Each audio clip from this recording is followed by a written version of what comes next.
I pray. And this is not my place up here. I'm supposed to be behind the podium leading in the affirmations and in the meditation. So for some reason or another, I was invited to come and speak. Now, I don't know. It's not my natural place, but here I am. So how many of you pray? How many of you pray? Well, the song suggests that if you think you're praying, and that's dangerous, because some of the things I think I don't really want in my life. But is it? What are we thinking? So I don't know where you began with prayer, How many of you started with this prayer as a child? Yeah, I did too. And kind of gruesome, isn't it, when you think about it? I don't know, why we taught children to pray that prayer. Now, Sam says it comes out of a long time ago, like the Blue Plague or something like that. I don't know. But I don't know why the rest of us ever learned this prayer, because it's pretty scary if you think about it. But a lot of us kids were taught this a long time ago.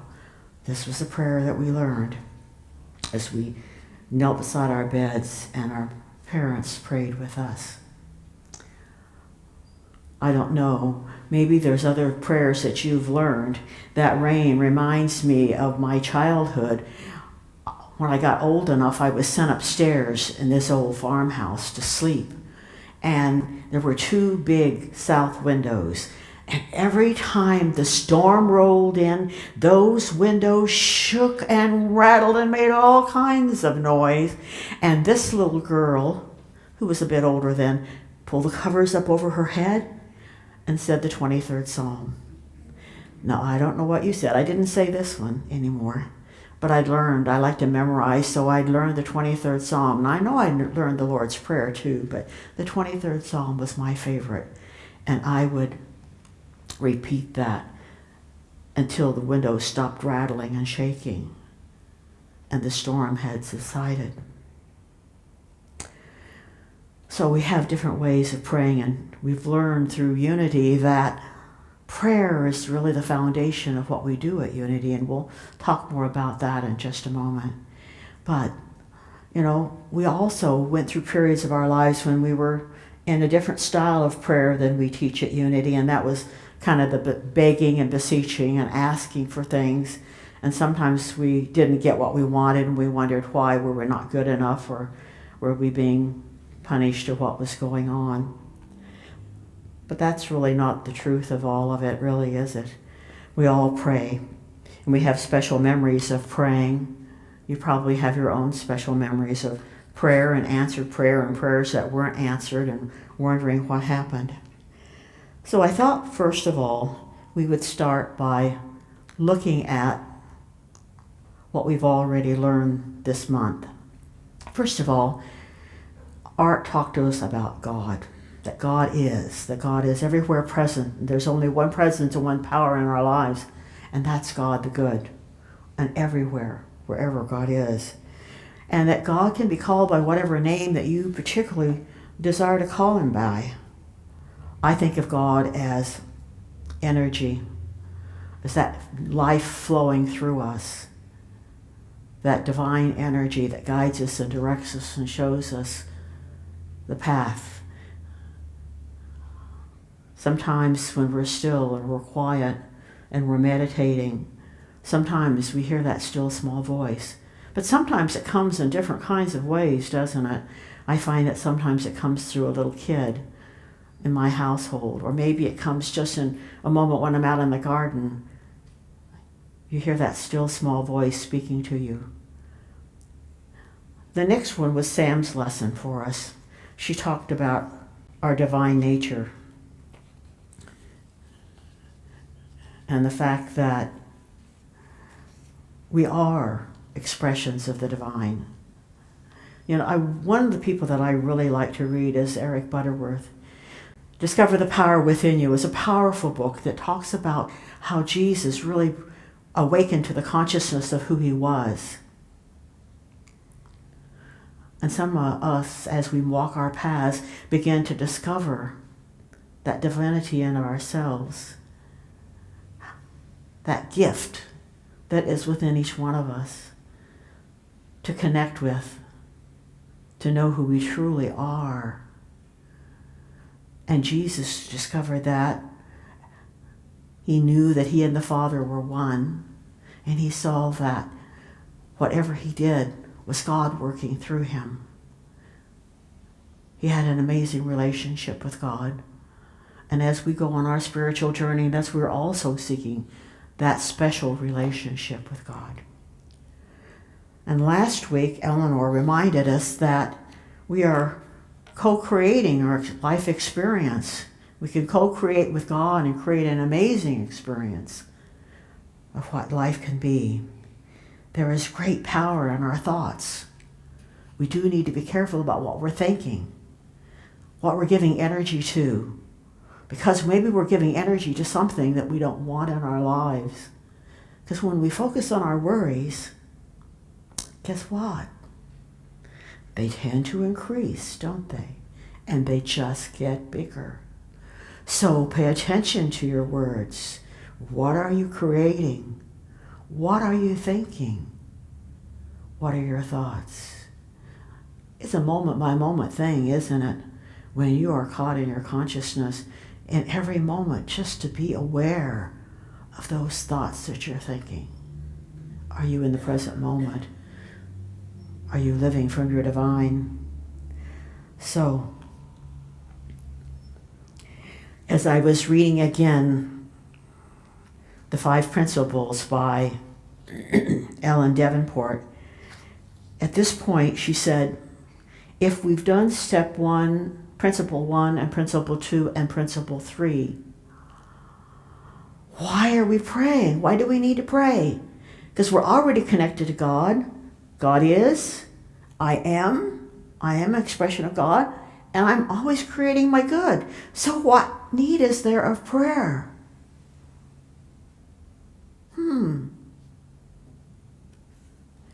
Well, I guess we all know that sometimes we haven't always lived from that higher consciousness. Our co-founder, Myrtle Piltmore, knew that, well, she discovered, let's say, when she went to a lecture by E.V. Weeks, that she didn't inherit the sickness she always believed that she had inherited. She thought she was weak and that she had tuberculosis and that she was going to die in 6 months. But he said, I'm a child of God, and therefore I do not inherit sickness. And Myrtle grabbed hold of those words because at this point she was probably desperate. Doctors had given her little hope and said there was a little more they could do for her. And so Myrtle took those words to heart. And she began to speak to her body in loving, kind ways. In fact, she asked her body to forgive her for all the negative and things she had said, because she had talked about how weak and useless her body was. And now she knew that really wasn't the truth of who she was. That her body was intelligent and she could talk to it. And it would pay attention. And it would change. And it would become whole and well. And so she spent nearly 2 years in prayer and meditation and talking to her body and discovering how powerful her words were to transform her life. Her words were powerful. And she was not going to use any negative words anymore. And she was going to pay attention to what she was saying and thinking. And her body healed of tuberculosis. And she lived for quite some time after that. Nearly another 40 years, I believe. She discovered the power of the word. In John, it says that the word became flesh and dwelt among us. And the word was with God, and the word was God. And then later in the chapter, it says, it speaks of Jesus, that word dwelt among us and lived with us, and it lives within us as well. So the Greek word is logos, which means our conscious intent behind the spoken word. What is our conscious intent behind the spoken word? It's just not our thoughts, but it's the energy that we put behind those words, the feeling that gives it its power. It's our intent of how we use our words. It's like a vibratory energy that goes out into the universe. It reminds me of a song that I used to sing with the children before I started becoming a prayer chaplain. I was a youth ed director. And we sang a little song about love grows 1 by 1, 2 by 2, and 4 by 4, and goes round like a circle and comes back knocking on my front door. So whatever you put out into the universe comes back to you. It comes back to you. And so we remind the children of that, and sometimes we just didn't use the word love. Sometimes I use the word peace or understanding or divine order, whatever I wanted to use to help the children understand that whatever you put out into the universe comes back to you. And do you want that gift that you're putting out? Are you sending out love? It will come back to you. So pay attention to your words. Jesus paid attention to his words. His words were powerful. All he had to do was to speak a word and people were healed and people's lives changed. Pick up your pallet and walk, and they did. Open your eyes and you can see. Your faith has made you whole when the woman touched the hem of his garment. But the story that I really like is the story about Lazarus, which is already also in in the book of John, chapter 11, I believe. Lazarus was a good friend of Jesus.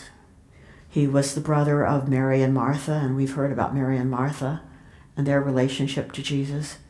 And they sent word to Jesus that Lazarus was not doing well. He was very, very ill. And they was afraid that he would die, and they wanted Jesus to come because they knew that if Jesus came, he would not die. But for some reason, Jesus did not come right away. In the book, The Lazarus Blueprint by the Jaffolas, they say that Jesus turned away from those limiting thoughts of his illness and maybe his imminent death to know that that wasn't the truth of who Lazarus was. And so when Jesus arrived in Bethany, Lazarus had already made his transition, and the sisters were very upset with Jesus, admonishing him for why he had not come when they had asked him to come. But Jesus knew that the life force was still active in Lazarus. And he asked that the stone be rolled away. And he knew the power of his words, but he also gave thanks in advance, as he always did, saying to the Father, I know that you hear me. And then he spoke to Lazarus and he said, Lazarus, come out. And Lazarus came out. Jesus had no doubt in the power of his words and the presence of God working through him. He knew deep down inside that his words were powerful because he was centered in God.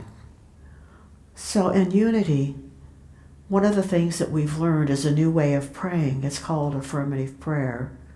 And it's really modeled after faith in our words and knowing that our words are powerful. Charles Fillmore said that prayer is the most highly accelerated mind action known to man. It connects us with a higher consciousness as we pray. So why pray? Because, like Myrtle, we forget who we are. Sometimes we think we're lesser than we really are. Sometimes we're sick. Sometimes we get sick. Sometimes we need to cleanse out some of the old stuff and let it go. Some of that's blocking our way, and we need to let it go. So we pray. Praying an affirmative way is not begging or petitioning, but it is affirming. And even in our writings that we say it's not praying to God, but it's praying from a consciousness of God. Praying from the truth of who we know God is and who we know we are because we are children of God. And we didn't inherit sickness or poverty or weaknesses of any kind. So we pray from a consciousness, from that Christ consciousness, remembering who we are. It's an aligning of our thoughts and our feelings with the very highest of who we can be. It's a knowing, as Jesus knew, the truth of who we are. So I have put together for you, and you will also find it in your bulletin on the insert, some suggestions for how to pray. One of the first things that we want to do, Jesus always said, you go into your closet and you close the door. That's the relaxation part. That's the turning away from the fears, the worries, whatever's going through your mind at this moment. Whatever you want to pray about. It's maybe breathing deeply, but closing out whatever's on your mind and going inside, getting centered in the truth of who you are and knowing that you are connected to your divine. And then, this is the steps that I teach the prayer chaplains. We have our prayer chaplain training. And the first thing that we do after we relax and become aware of the divine presence within us, we affirm what God is in relationship to our prayer request. So God is health, God is wholeness, God is the source of all my good. God is all that I desire. And then we affirm, I am. I am an expression of God. I am wholeness, I am health, I am well-being. I am divine. And so I can claim, I know my body is healing. I know that my body is getting strong. I know that the right job is available for me. I claim it and I open myself to receive it. And I allow to drop away anything that does not help me move in the direction of my highest good. And then always we express gratitude. Actually, Reverend Paul Hasselbach usually recommends that we start with thanksgiving, affirming that prayer is always answered. And then, after we've prayed, to affirm again, thank you for this gift that is mine. And then last of all, to say, it is done. Let go and let God take care of all the details. I don't have to worry about the details. I have connected to my higher source that is within me, and I let it go, and I know that it's taking place. I know whatever it is mine, and that my prayer is answered. It may not be immediate, but it is on its way. Reminded a story I read recently of someone who sent a letter to their minister and asking them to pray for a healing kind of experience, that they wanted the minister to pray for them. And somehow, several months later, the individual found that they were doing much better, and they went into their minister and said, "Thank you so much for praying for me." And the minister thought, "Ooh, what are you talking about?" Well, the letter had made it to the minister's office, but for somehow she'd never read it and never seen it. And so she hadn't prayed for this individual. But still, the prayer was answered. Because we hold in consciousness the awareness that once we have affirmed that that the healing is going to take place, it happens. So, God is my source of all good. And I am expression of God. And I claim my good and I say thank you. And I say, and so it is. So why pray? And why meditate? I'm not going to spend much time on meditation because there's so many ways to meditate. We could do a class on meditation sometime if you'd like, or on prayer. For me, it's a conscious contemplative thought. I usually take an affirmation, a word, maybe 2 words, affirm it after I've relaxed myself and gotten into the consciousness of the God presence within me. And then I just focus on those words. And when the little monkey mind up there goes wandering off to something else, I just come back to my affirmation until I think I've spent the time I want to spend in meditation. Words are powerful. Our intentions are powerful. Be careful what you're praying. Why pray? To keep ourselves aligned with the truth of who we are, so we don't forget, because we do forget. We forget. Something throws us off center. To help us stay connected, that's why we pray. To help us stay connected to our source. And helps us to live more completely in the moment. And to know without a shadow of a doubt that we are one with the Christ of our being. This week, I shared on Facebook a post that I had seen, and it said something to the effect that if you knew the power of your words, you would never say a negative word. Don't ever say a negative word. And if you do, catch yourself. Become aware of what your words are saying. Remember, they have vibratory energy and they're going out into the universe and they will come back to you in like kind. So be sure that you're putting out into the universe what you want. And so it is. Have a blessed day.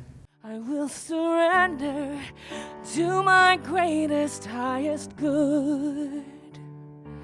I will release any fear that blocks my way.